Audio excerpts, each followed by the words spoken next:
tusikose chakula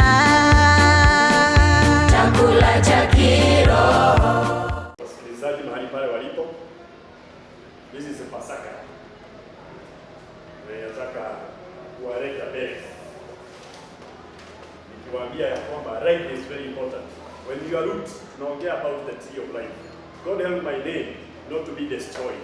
When your name is destroyed, that is the end of you. When you are name, na name inaanza, maisha yetu inakaa kama mti. Hivi ndio unaona mti unakaa. Hivi ndivyo maisha yetu inakaa.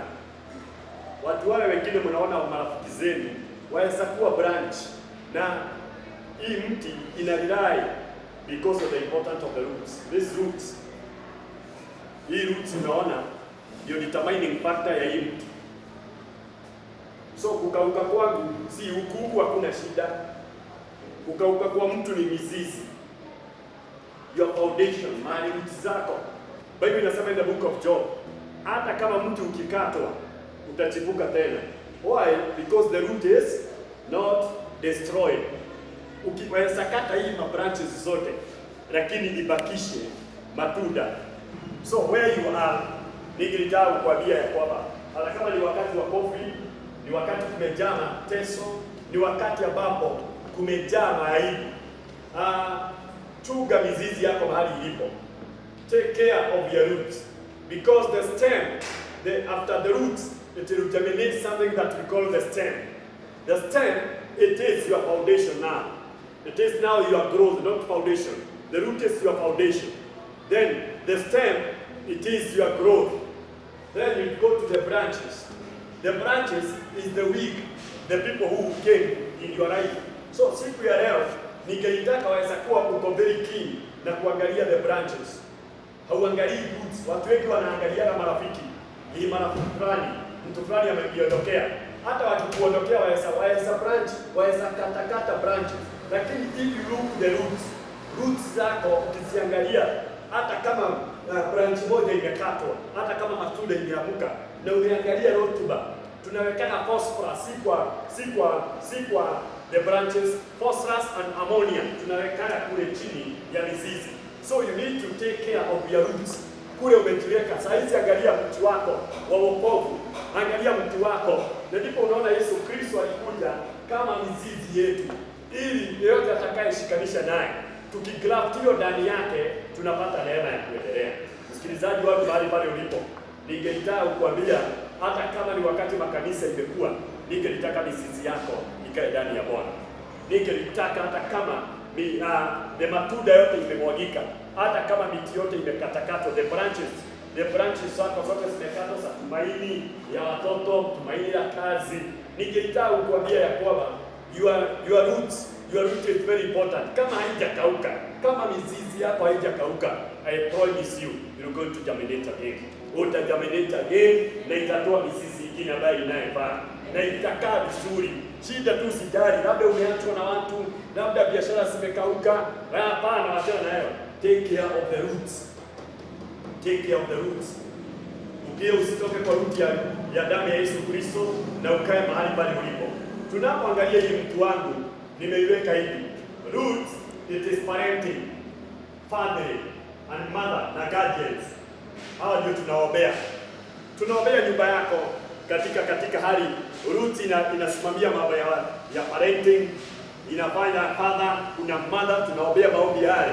Ili hata kama kunaye shida, mama, baba, hiyo boma yenu, shetani akitaka kumaliza mtu, anamalizaga mtu na mzazi na wazazi, uzazi wako unaisha, hiyo boma inaanza kuisha pale. Tunapoendelea kwa stem, children and our names. Jina yako, title yako, that is the stem. Kila mtu akitoka hapo anaanza kukua. This is the stem. Biashara yako unaanza kupata, jina lako ni kubwa. Shetani anataka kukata pale, anakataa kukata stem. Akikata the stem, ukweli jina lako linaanza kuwa limeisha. So tunaenda maombi ingine katika hii wakati. The fruit is investment, work and business, etc. Tunasiweka katika matunda tu. Baada ya stem, kuna matunda ile tutakula, kuna mambo ya faida ile tutapata, na hiyo ndio maombi tunaita the tree of life. So Bwana akawabariki na akawasaidie.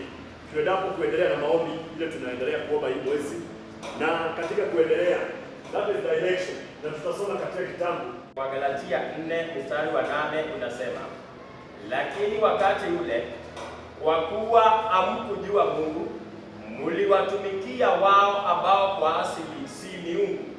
Bali sasa mkiisha kumjua Mungu au zaidi kujulikana na Mungu, kwa nini kuyarejea tena mafundisho ya kwanza yaliyo manyonge, yenye upungufu, ambayo mnataka kuyatumikia tena? God bless you. Wakati Mungu amekuweka kwa his foundation, zamani zile tulikuwa tumepandwa katika nchi kavu, ambaye ni nchi ambayo rutuba yake haikuwa ya Mungu.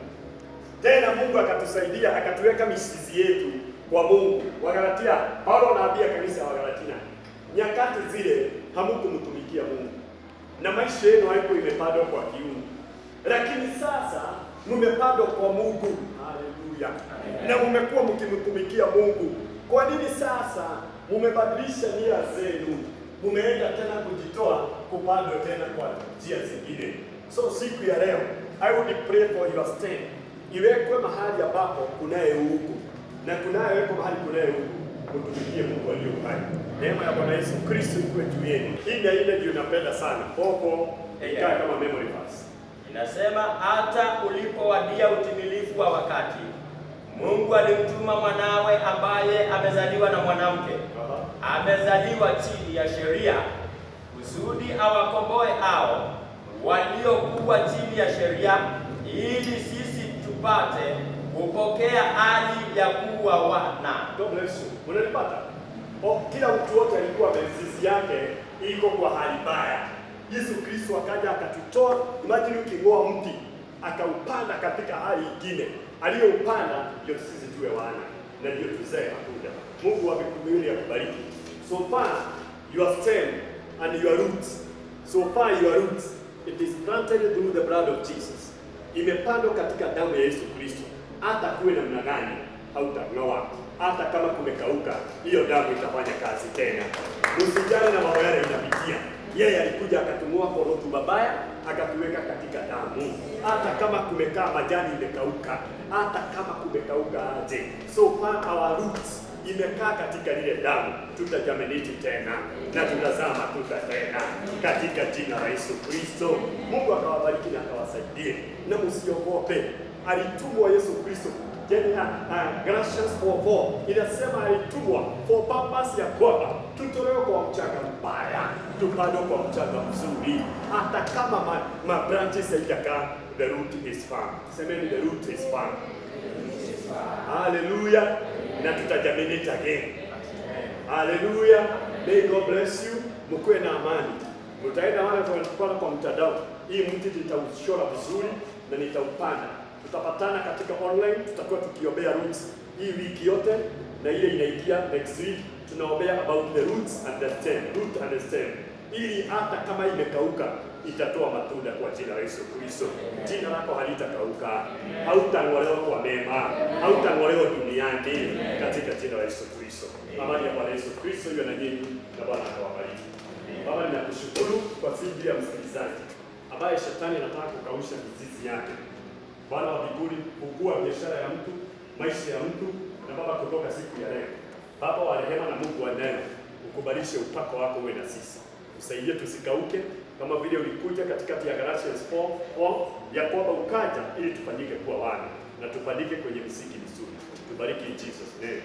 Amen. Bwana akawabariki watu wa Mungu. Usikose